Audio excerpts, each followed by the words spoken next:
This is Word in Your Ear. We've had them all in the back of our cab. Growlers, shriekers, twangers, thumpers, hacks, lovies, scribblers, comics, conversational plate spinners. Basically people we like and think you'll like too. And if you want to support us, subscribe, leave a comment, or go to patreon.com/wordinyourear for the full dizzying range of the entertaining stuff we do. Get in, fill your boots.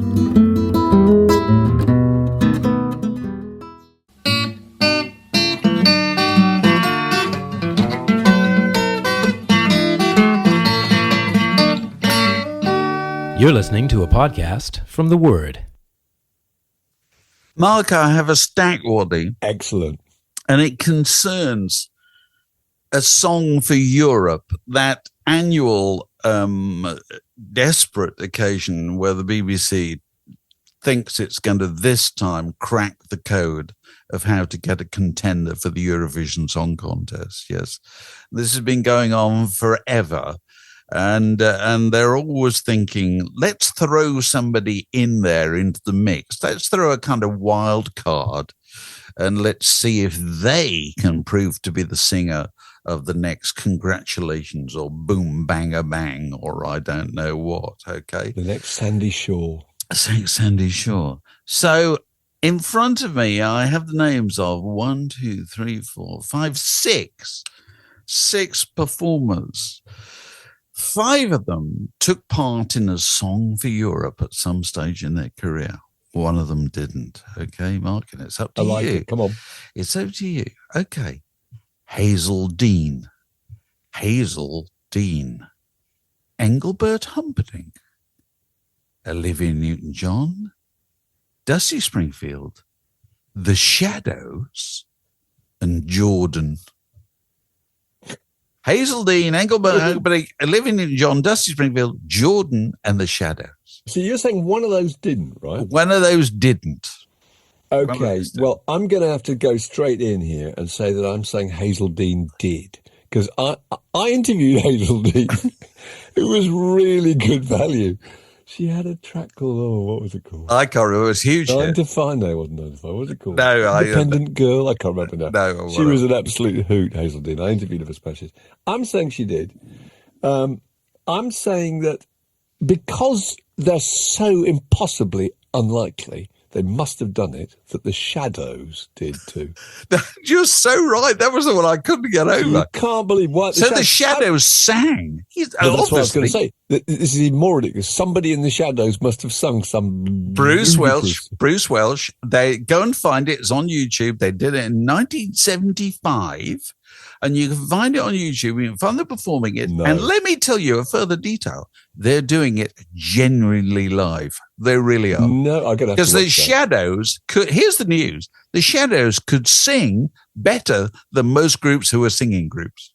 Extraordinary. Anyway, carry on. And it was probably had a name like Bong Bang Bingo. No, it wasn't quite that. But anyway, go on. Okay, so I'm saying the Shadows did. Hazel Dean, I'm doing all right so far. Yeah. Whoa. Olivia Newton-John, she must have done. She did. She just, why wouldn't she? It'd be insane not to. She's on the bench. You put her on the pitch immediately. Who was the second one? Engelbert Humperdinck obviously did. I mean, there he was, on the team. We'd have to field him. So that leaves just Dusty and Jordan. Well, Jordan, I'm going to say Jordan did and Dusty didn't, because Dusty had such immaculate taste from the very beginning, Dave. She wasn't pushed about. She was her own woman. She would have said, I am not going to go on. And I'm wrong, aren't I? I can tell. No, you're completely right. You're completely right. Completely right. She was, she was she was a person who insisted on recording absolutely every syllable separately. Separately?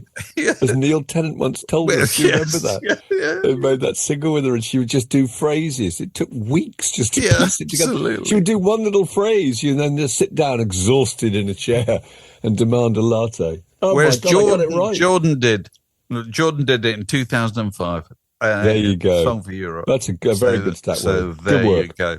So this week we went to the memorial service of our dear old friend and colleague and erstwhile contributor to this podcast, Barry McElhenney.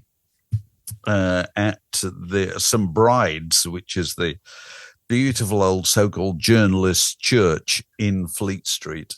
And of course, you and I have been to a few of those over the years, haven't we? We have at some brides. Departed journalist pals of ours. Yeah. Wonderful place.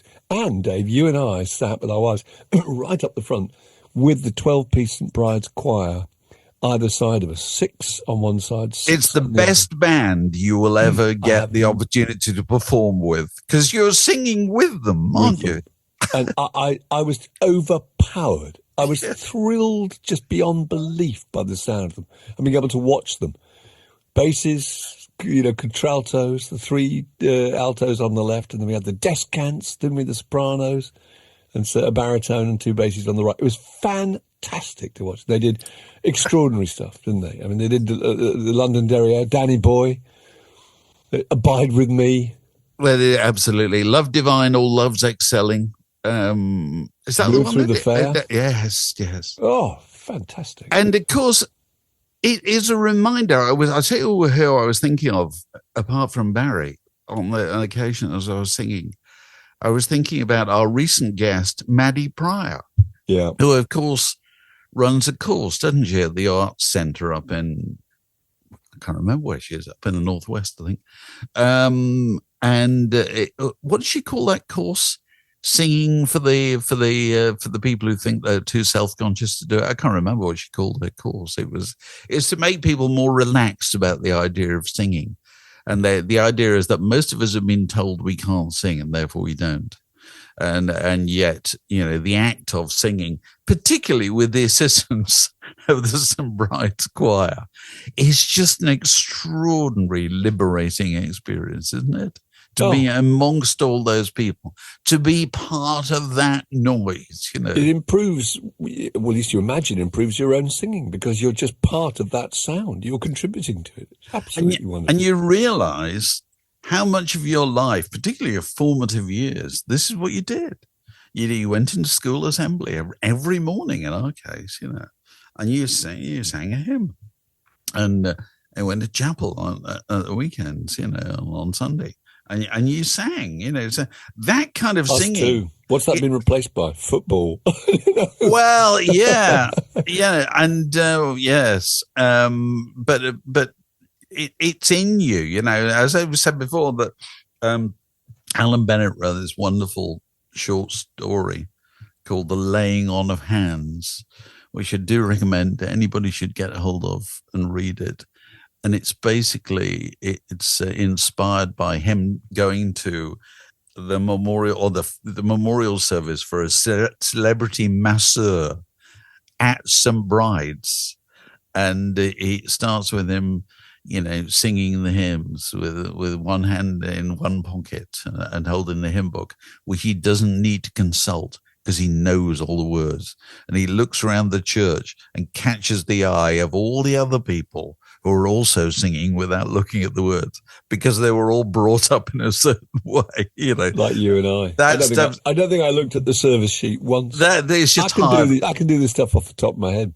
It's hardwired into you, that kind of thing, But, it is a reminder of the power of the power of the hymn, And I do think, it's what if you tune in to kind of songs of praise or whatever, the BBC thing on Sunday evening, it's very rare not that I tune into it much, but I have caught it occasionally. It's very rare nowadays you have a standard church service, it's always something slightly different or whatever. And it struck me that the great hymn book, which was kind of put together in the 19th century, I suppose, and was, I was talking to somebody about the fact that Abide With Me, they sang at the cup final until quite recently, didn't they? Yeah. And the reason they sang through the gloom and point me to the skies. They sang it at the cup final for the simple reason that everybody who went to the cup final in the 20s and 30s had been in the trenches of the First World War. Yeah. So they knew Abide With Me. Everybody knew all that stuff. Now it's gotten to the point where people don't know it anymore. Once it disappears from live knowledge, it will be rediscovered. That's my prediction. It's like folk music. It's like anything, you know what I mean? When it disappears, somebody goes, oh, hang on, I better collect up all that Yes. and celebrate it. You know what I Yeah. mean? It's like you and I have talked about it before with the First World War itself. You and I went to school in the 50s and 60s when veterans of the First World War were 10 a penny. They were all over the place. You know, the school caretaker was a veteran of the First World War. You know, consequently, nobody made a big deal of Remembrance Day. Now that they're not there anymore, it's a huge deal, isn't it? It is. At contemporary schools, you know. So it was an extraordinary reminder of the power of hymn singing, particularly in St. Bride's is a beautiful church. It is not enormous, you know. So there were 200 or some people there, and they filled it, you know, and they filled it with noise. But also it's harmony. Yeah, You get singing, you know, a football match, you're all singing in unison, basically, aren't you? Yeah. And it's harmony. It's hearing those descants, hearing those little riffs in between. I thought that was amazing. But I thought it was interesting also that one of the songs they sung, our old friend, dear old pal, Barry's from Belfast. He couldn't have been more Irish. And Into the Mystic by Van Morrison was one of the things they sung. And I just thought it's an absolutely perfect song for a memorial send-off like that. Don't you think? I mean, it's not specifically religious. You don't know what the mystic is, do you? It's some kind of magical. You know what it is? Plane. It's a river. Well, it is in fact a river. Yeah, it's a river in Boston. That's right. Yeah, it's hence the movie. Yeah, but you know, we were born before the wind and also younger than the sun. The bonny boat was won as we sailed into the Mississippi. That is a lovely. And the other ones I thought would be good for an occasion like that. Meet on the Ledge. Meet on the Ledge is the same thing. You're meeting on a ledge. You don't quite know what the ledge is, but it's a mystic, spiritual place, don't you think? And Forever Young, possibly. May you build a ladder to the stars and climb on every rung. May you stay forever young. I don't know. In My Life, possible. It's just one of those frames where you're looking back over a passage of time.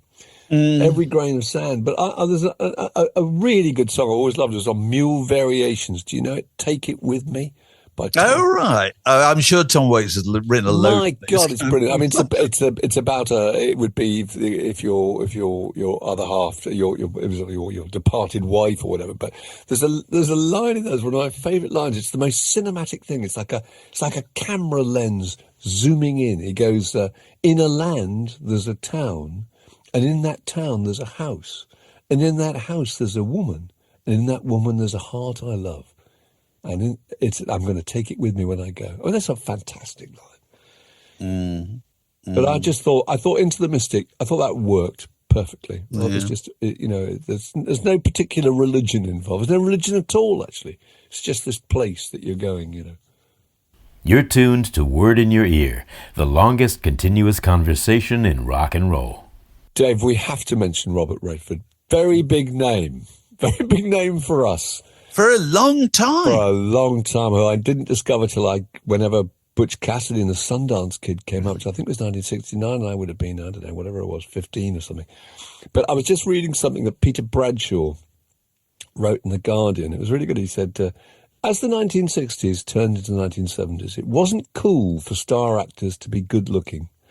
The style was more scuffed, grizzled, bleary, sweaty, paunchy, and schlubby realness.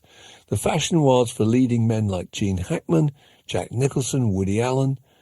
Even a very beautiful man like Paul Newman had a kind of rugged, daylit quality. But Robert Redford was very different. He was a supremely beautiful movie star. That's a really good point. Because I've been going back and looking at odd things that that he did. In fact, you and I have exchanged a couple, haven't we? There's one wonderful bit, the opening 6 or 7 minutes of The Old Man and the Gun, him and Sissy Spacek, where he's just robbed a bank and he's a con man and he's revealing slowly what he does for a living. It's a fantastic bit about acting. And the other bit is just an astonishing clip from All the President's Men, the sequence where he's dialing one of the senators, I think, to find out about a $25,000 check that had been paid by people they trace to have been backing the Miami burglars who broke into it's the Nixon case, you know. And his thing there, just dialing on the telephone, it's about, I don't know, it's one take and it's about 7 minutes long and it's just astonishing. And I read a thing with him when he was talking about how it was very hard for him to be taken seriously as an actor because of his looks. They kind of overshadowed his acting ability. Nobody could see past that. He said, well, he's just really good looking. That's why people like him. You know what I mean? Or the same about Julie Christie, who I think was a pretty good actress, actually. But it was Julie Christie. I mean, people like Julie Christie films because of the way she looks, you know. And I thought that was interesting, really. But the funny thing about Robert Redford is whenever you were watching him, there were two things going on in your head when you were watching him. One, he was Robert Redford playing a part. And the other was you were watching this incredibly beautiful man. Yeah. You were watching the two things simultaneously. I watched the whole of Butch, Cassidy and the Sundance Kid again this week. And a couple of fantastic film. Couple of things at the very end when they've been on the run and they're in Bolivia and they've been hiding out and and they're at the very end of their rope, they're in extremis and they come out. When they come out blasting right at the end, if you look, Robert Redford's hair is perfect. Yes, it is. In the words of Warren Zevon, his hair was perfect. It is. There is obviously some highly paid Hollywood hairdresser has worked on him just before that shot. Not to make it look kind of coiffed or anything like that, because he never did. He always looked reassuringly kind of male. He never looked, I tell you, there's other good-looking film stars. Richard Gere always looks as if he pays slightly too much attention to his looks. Robert Redford never looked like that at all. No, he didn't. He always looked as if he could plausibly be a farmer or a baseball coach or whatever he was whatever was the role. It was extraordinary. The story goes that on the looks front, that he wanted to play Benjamin in The Graduate. A part he had no more right to play than Dustin Hoffman, who did play it, because both of them were at the stage in the late 30s, and they were playing somebody who's supposed to be 21 or something. And he's talking to Mike Nichols, whose film it was, and he said, you can't play this, you're too good looking. And he argued, and Nichols said, when did you last strike out with a girl? And Redford said, what does that mean? I can well imagine, because he'd never had that experience in his life. There's a wonderful episode of the comedy series 30 Rock, the Tina Fey thing, where she has John Hamm, Don Draper from Mad Men and so forth, is a guest star, and he's her boyfriend. And the idea is that the joke in one episode is that he doesn't realize the world is immensely kind to him. And the reason it's immensely kind to him is he's so good looking. He thinks it's like that for everybody else. And her point is, no, it's not like that for the rest of us. It's only like that for you. I think it's interesting. It's interesting in Butch Cassidy. It struck me, funny enough, I watch that once a year. I think it's an absolutely immaculate film. And it's interesting that you've got these two men who generally considered to be the best-looking men in the world at the time, with a girl who is probably considered to be pretty much the best-looking woman, Catherine Ross. As we often mention, Randy Newman talking about going up to the stage at the Oscars with the three of them and being invisible. He said, when you're standing with people that good, nobody even aware that you're there. To be fair, particularly if you're Randy Newman. If you're Randy Newman, it's not Sting.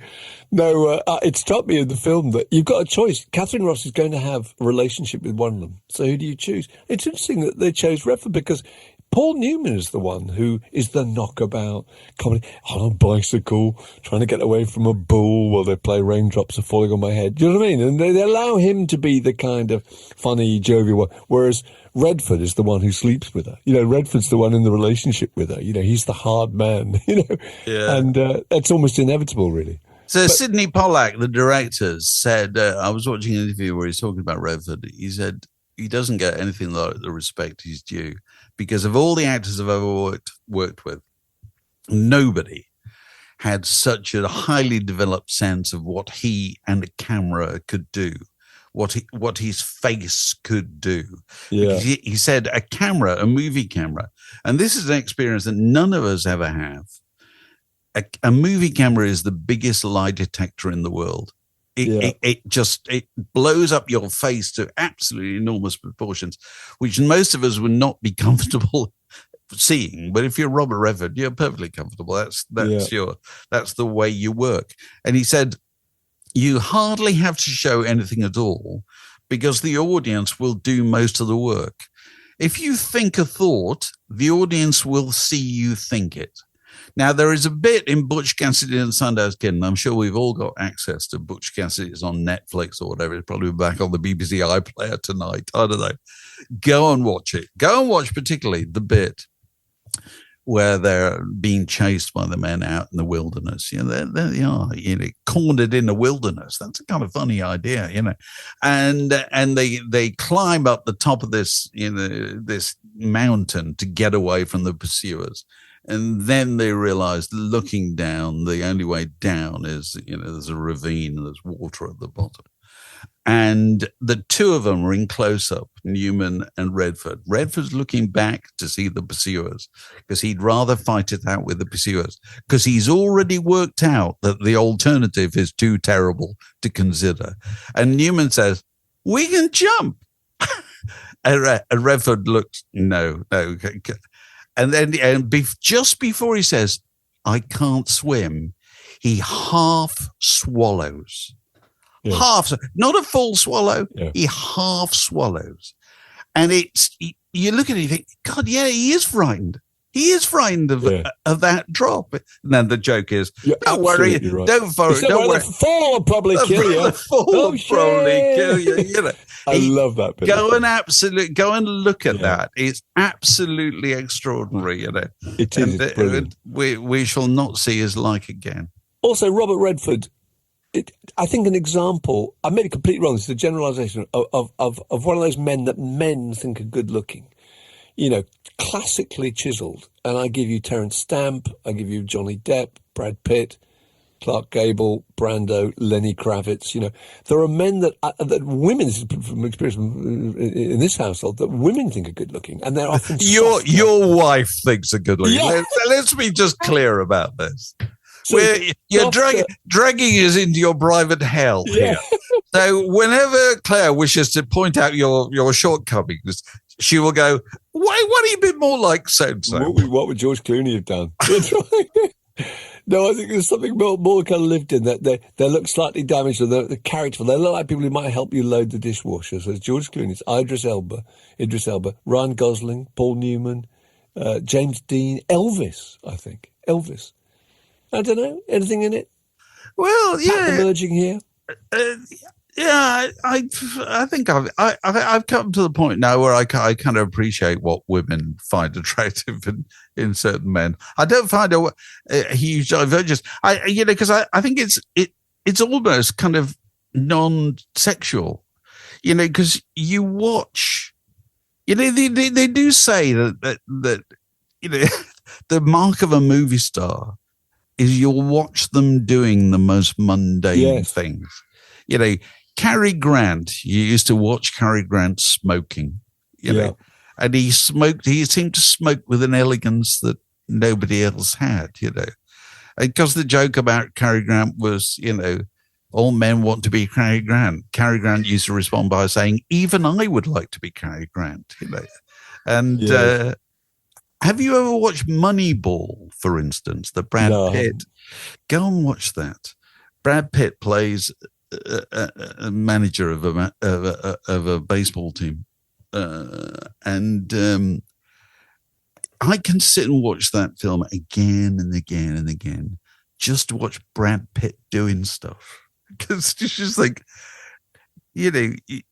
it's like that thing about rock stars we often talk about. That what do you really want to do with rock stars? Do you want to listen to them? Not really. Do you want to look at them? Oh, yes. You want to look at them. There's certain people who are just fascinating to watch them doing everyday things, You get a lot of that. And what's Once Upon a Time in Hollywood? What's the movie where he's Oh, yeah. Yeah, he's living in a trailer and he spends the whole time just cooking for his emptying dog food into tins and stuff. Whereas, now that's the interesting thing. Now, I would say to you, if you watch, what's it called? Once Upon a Time in Hollywood. I think so. Is that what it's called? Okay. Brad Pitt, in that film, you can't take your eyes off him. Leonardo DiCaprio, really easy to take your eyes off him, I find. You can have too much of him. Doesn't have that fascination at all to me. Not at all. Brad Pitt, he does. And I suppose that's charisma, isn't it? Yeah, it is. That's the definition of charisma. But it also struck me that I don't think you can... It's hard to gauge the whole idea of the best-looking musicians because it's all bound up with the music and your personal relationship with the song catalogue. You know, you could say it's Jim Morrison or it's Paul McCartney, it's Damon Albarn or Bowie or Hendrix or Kurt Cobain or whatever, but it's ultimately, it doesn't matter, does it? You know, people become fabulous looking and become the people you want to put on your wall when you're 15 on the basis of the way you feel about them that you've learned through their songs or whatever. So it's a different thing. Yeah, definitely. I mean, it can obviously be a handicap. Good looks in a rock star. It's it's regarded as somehow suspicious. Yeah, Evan Dando, really good example. Evan Dando, people wouldn't take him seriously, would they? They would go, he's just pretty, you know. It's the reason people don't feel warm towards Sting. I think it is. Men kind of resent him, don't they? They do. Oh, God, he's going to take his shirt off in a minute. Oh, God, no, look at those muscles. Oh, this is awful. He's still got hair. I know. This is Word in Your Ear, from Aardvark to ZZ Top, and back again. Cameron Crowe's got a book coming out in about a month's time called The Uncool, which I think is interesting for two reasons. One, the structure of it. Cameron Crowe, of course, his movie Almost Famous was about really about his life when he was a teenager working for Rolling Stone because they had to take somebody on to write something positive about groups like Led Zeppelin that he couldn't stand. They couldn't stand, rather. And he has gone back and interviewed a load of people. David Bowie's been one of them, Fleetwood Mac, Joni Mitchell, Led Zeppelin, various people that he interviewed when he was young, and just talked to them about being older, the passage of time and what they've learned, etc., which I think was a really good frame for the book, actually. And the other is that he's touring this book in various cities in America with a different act joining him every night. So Sheryl Crow will be on one time and Kate Hudson on the next and various others that he's going to announce. Very clever way of selling a book and a very strong idea for a book. In fact, we should do him. I'm trying to get hold of him for the podcast. Mm-hmm. And who have we had in the last week or so? We had is it Tom Piazza who'd written this book, Living in the Present with John Prine. He got to know John Prine late in life, what turned out to be late in life, because John Prine had two serious bouts of cancer, and then doubly tragically died of COVID. And so, that's got kind of similar reflections, I suppose, that he's aware he's coming to the end, and they go on a road trip in a singularly unroadworthy car, as only John Prine could possibly suggest doing, without adequate seat belts and so forth. And it's a wonderful little study of what made John Prine appealing, which was the songs, obviously, and there are tons of those, and they're all wonderful. But there was just a warmth about him that attracted people whenever he stood on stage. That he learned 3 chords, and he said he never wanted to learn any more because he felt he was getting flashed to get beyond 3 chords. And he just, I saw him a few times, I interviewed him a couple of times, and he just had that human quality that made you want to spend time with him. And he made you realize how many people get up on stage with an acoustic guitar and affect to strike up a kind of supposedly intimate relationship with an audience, and yet don't. But he did. Yes. He just had that. And I had... it's only through reading Tom's book that he mentioned of John Prine's last album, The Tree of Forgiveness, which I'd never heard. And so I bought that this week. And my God, he's good. And he's one of those people whose voice had changed, obviously.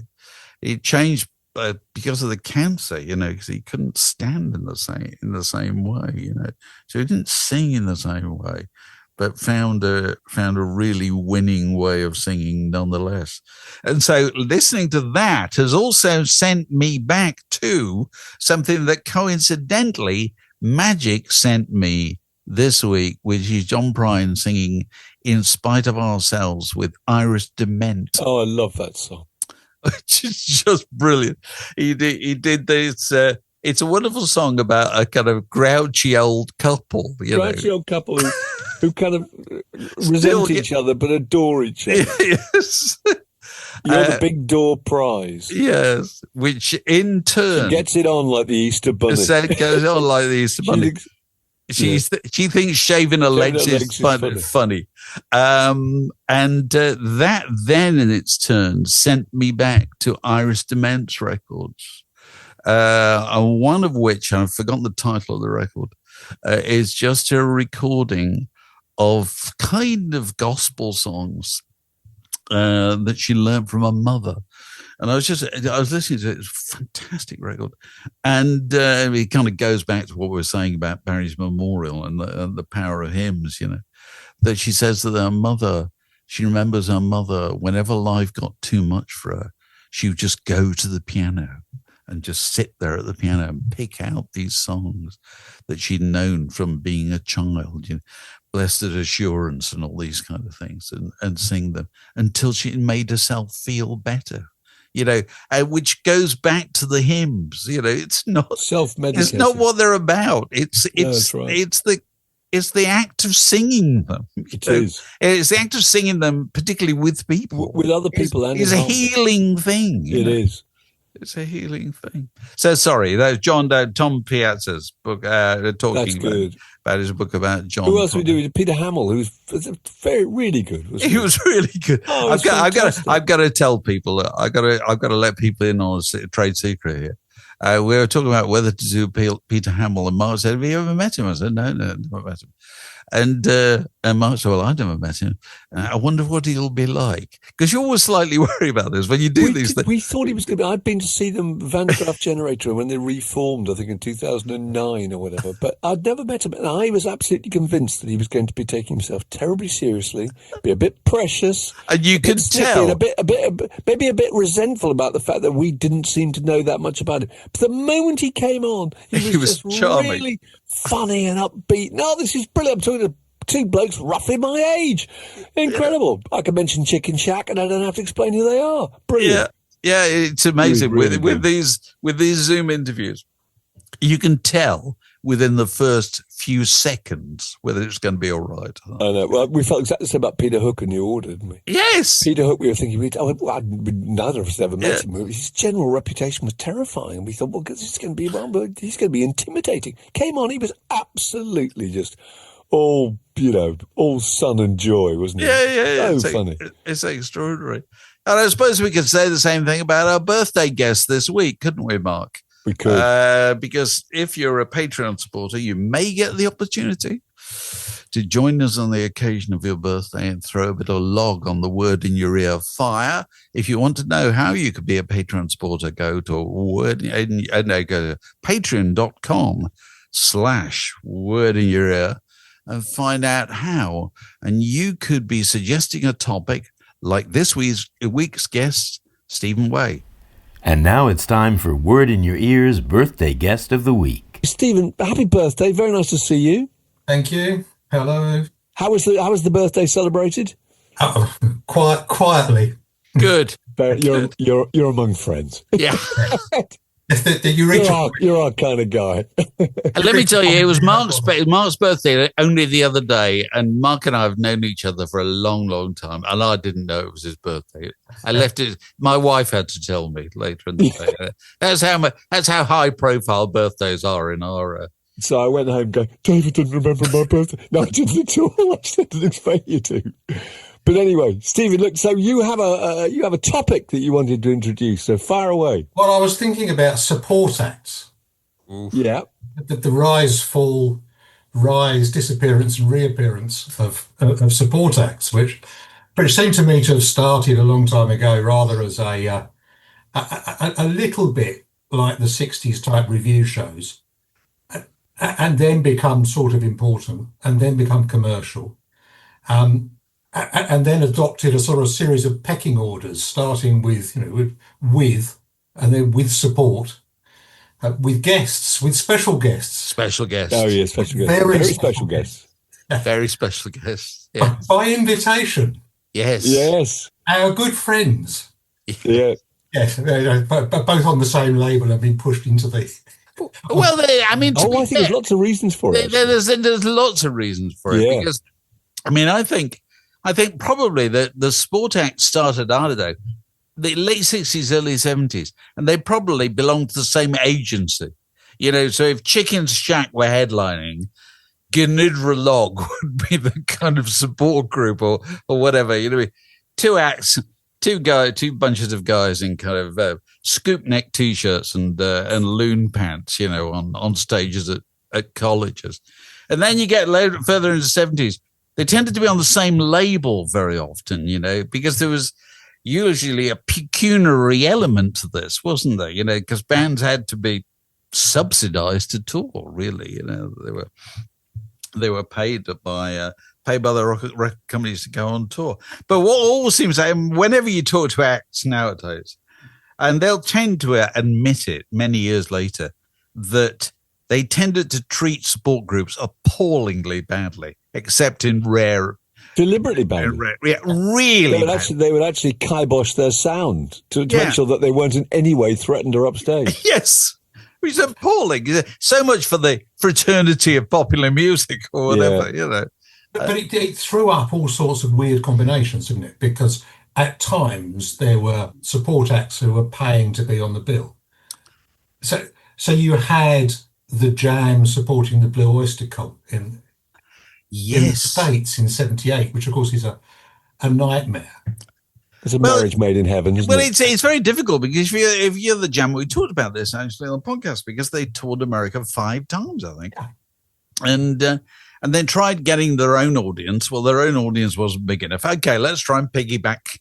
Let's get in front of somebody else's audience. Yeah. Blue Oyster Cult. It rarely works, really. It rarely works, did you say? Yeah, that's why. Because the trouble is, it just antagonises the crowd who've come to see the Blue Oyster Cult, and they're going to just take it out on the Jam. They're going to be... And 80% of them are sitting in the bar or haven't arrived yet anyway. Oh, absolutely. But I think your thing about the guests thing is interesting, because guests was always a clever word implying that you'd invited them along and they were kind of mates. And it made them feel a bit better about not just being the support act. They were sort of friends. You're less supportive if you're a guest. And then another thing I think about guests and very special guests and all that is that there's a mechanic that uses saves a bit of information in terms of ticket sales. So what you do if you say very special guest, it means you can announce 2 months later who that very special guest is. It might give you another boost. And I think that's really interesting, because Dave and I were involved with some festivals when we were at Word magazine. It was a really good example. One of the festivals we were involved with had said, here are the headliners, plus a very special guest. And that very special guest was actually Paul Simon. And this guy then paid a huge amount of money to get Paul Simon added to the bill and announce Paul Simon's on the bill, thinking that would just racket up the tickets. And actually, he was the sort of person that everybody there would like to have seen anyway, and very few people actually bought extra tickets. So instead of making a fortune, he actually lost a vast amount of money. But the festival thing is like, isn't it? Because the festival thing isn't really support acts. That's a group of acts, all of which are intended to sell tickets. Yeah. Well, I suppose the classic case of this is Glastonbury, which sells out without anybody knowing who's on. Yeah. And the other thing, there, of course, is the invitation by special guest thing now has been leveraged into the Bring On, which seems to be the latest kind of... Oh, what, the cameo? The cameo, which the only reason I can see for the Bring On isn't that we're old mates and let's get on stage. It's can we get TikTok likes and can we get 100,000 of them? But I think that's probably part. It's possible it's part of a contractual agreement, isn't it? No, I don't know. You know, we must come on and do a number together because you know that's going to be part of the deal. I don't look quite so much like a support act where I'm actually part of the same show. In Hyde Park last year, Sabrina Carpenter bringing on Duran Duran, and didn't somebody bring on Dua Lipa at Wembley? It wasn't. I would have thought Dua Lipa was headlining Wembley, wasn't she? I don't know. Yeah, and there's some old hands at that. Of course, there's Bruce Springsteen and Paul McCartney who crop up. Absolutely. And Springsteen, interestingly, who doesn't really go for support acts, which is because is there a support act for if you go and see Bruce Springsteen? No, generally, no. It hasn't been for years, hundreds of years. I think that applies with most acts nowadays. I mean, we can't playing Wembley recently. Were there support acts there? They probably weren't. I don't know, actually. People do a long show, and they don't want to compromise their technology or their staging or anything to accommodate some kind of act. I have to say, though, I'm a sucker for the bring on, as you call it. I do like that. I like the feeling that they're kind of all pals together. This is quite a few years ago. Bonnie Raitt was supporting Eric Clapton at, I think, Earl's Court. And I was doing a radio program on GLR, which is the BBC station for London at the time. It was in Marylebone High Street. And Malcolm Hill, who was the head of promotion at EMI, said that. I said, "Can you get Bonnie Raitt in?" He said, "Yeah, I'll bring her over." After she's done her set, so she did whatever she did, 45 minutes at Earl's Court with her band, then got in a cab with Malcolm, came to Marylebone High Street, did about half an hour's live radio with me, and then got back in the cab, went back to Earl's Court to go on stage with Eric at the end of the evening. Brilliant. I thought that's a professional. That's a pro. God, you could have been stuck in traffic as well. That's cool. But she's obviously better than sitting in the dressing room waiting. It's something to do.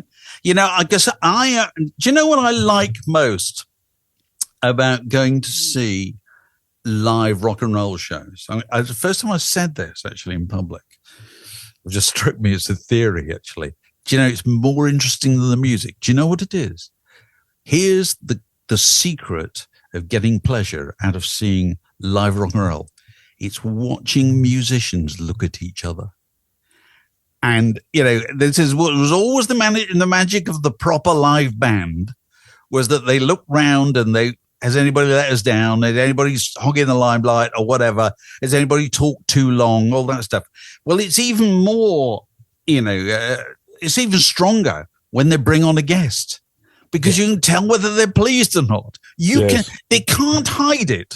They cannot hide it. If the bass player is a bit surly about it, you can see that they're surly about it. Whereas if they genuinely like having Bonnie Raitt on stage or whoever it is, the stage is there's more happiness on the stage. Yeah, there is. Yeah. In fact, the classic bring on, someone says, "I'd like to bring on a friend of us all." It's always Ronnie Wood, isn't it? Ronnie Wood comes pounding like a scarecrow. They always say a friend, don't they? They always say a friend. It's a friend. It's always a friend. Was it Bob Dylan at Bangladesh, Concert for Bangladesh? Yeah, bring on a friend of us all. Oh, yeah. Oh, no, did he say? No, that's George, wasn't it? It was George Harrison said we're going to bring on a friend of us all, wasn't it? Oh, did he say that? It was. Yeah, I think so. Did he say that? Okay. But the great bring on for was McCartney at Glastonbury, wasn't he? He brought on was it Springsteen and Dave Grohl, I think. I mean, I've got some notes here, and I noted that McCartney has a habit of bringing on Dave Grohl. Yeah. Here's what I think happened. He decided it would be good to have another star at the end because he's a big enough star to be able to tolerate it. And so he will have asked both of them, not expecting both of them to be available. And then they will have said, "Hey, no problem. I'm coming along there Saturday." Now I've got a problem. We're going to have to do Born to Run, and then we're going to have to do, oh God, Smells Like Teen Spirit or something. I've also got the Foo Fighters and Rick Astley written down here as well. What, they played together, did they? Yes. Wow. And on what configuration was? Oh, they were rolling, weren't they? And then if you look on YouTube, you'll find it. And you'll find Mind you, Rick is by all accounts such a pro, isn't he? That he can turn up and he can pretty much turn his hand to anything, can't he? He was one of the big stars of Glastonbury. Was it last year or the year before? Just absolutely outrageously good. Yeah. But those combinations, you see, I'm a great believer in the support act, because I think back at all those support acts that I saw as a byproduct of going to see somebody else, you know. In fact, we were talking about on the podcast the other day. I remember thinking Talking Heads supported by Slaughter and the Dogs, and below Slaughter and the Dogs, Dire Straits. That's a proper bill. I can still remember it vividly, and it got more magical actually as the years went by. Fantastic. Who's the best support act you have ever seen, Stephen? Well, I've written down here Prefab Sprout. All right. Good. I saw The Cure supporting Susie and the Banshees way back. Oh, God, that is a long time. It's a long time since the Cure have been a support act. Well, that would have been in 1979, I would have thought. It was 79. Big Country. And then it all gets a bit hazy, actually. And I've also seen some really good support acts that are just jobbing musicians going through doing their thing. Yeah. Well, So you said at the party beginning it started. had gone away and it had come back, the support act. Do you think it has come back? I don't really know. Before I came on, I thought I'll just flick through Uncut and see what the gig adverts were. They were all with special guests. So, Oh, really? so they're obviously around. I mean, I suppose it depends how long the main act wants to play for. Yes. Because Well, you're right, Bruce does 3 hours. Paul McCartney. Yeah, well, there's no time for anybody else there at all, you know. Well, yes. So what's the best one you've ever seen, Mark? What, best support act? Mm-hmm. I don't know. I don't know. The Blockheads supporting the Clash, but then again, the Blockheads are very well known then, actually. Right. Well, is Ian Dury in the Blockheads? Yeah, Ian Dury and the Blockheads supporting the Clash. That was a pretty. I would say that's very goal. brave on the part of the Clash. It was. And Are they you going to follow the badly, Blockheads? actually. These guys are really good. Yeah, they really actually wiped the floor with the Clash. Who looked a bit fed up and apologetic. I don't know. How about you, though? I can't remember. There've been loads, actually. I think I saw Bo Diddley supporting the Clash, which again was rather brave on the part of the They Clash. toured them, that's right. It's Bo Diddley, for crying out loud. Yeah. He invented all this stuff, you know. And he's got his own beat. Yeah. You're not in the same league here at all. We did a podcast the other week with Debsy Wykes of Dolly Mixture. And Dolly Mixture, do you remember them in 1979, I think it was, or 1980? They played the Moonlight Club and they were supported by U2. Yeah, I saw them supported by Red Lorry, Yellow Lorry. Oh, really? That's correct. Being supported by U2 is just brilliant, actually. You can always say that all your life. You say, apparently you're amused. Yeah, U2 supported us once. Well. Anyway. It's a worthwhile topic, Stephen. I'm sure topic. you'll have stirred up many old memories from people on the site or listening to the podcast. Carry on with your birthday celebrations, which I'm sure, like you're like a teenager, they will continue for 2 weeks. There'll be festivities. You'll have to go to Prague parades. At some point. Yeah, absolutely. Dressed as a penguin. Have fun. This podcast was brought to you by The Word.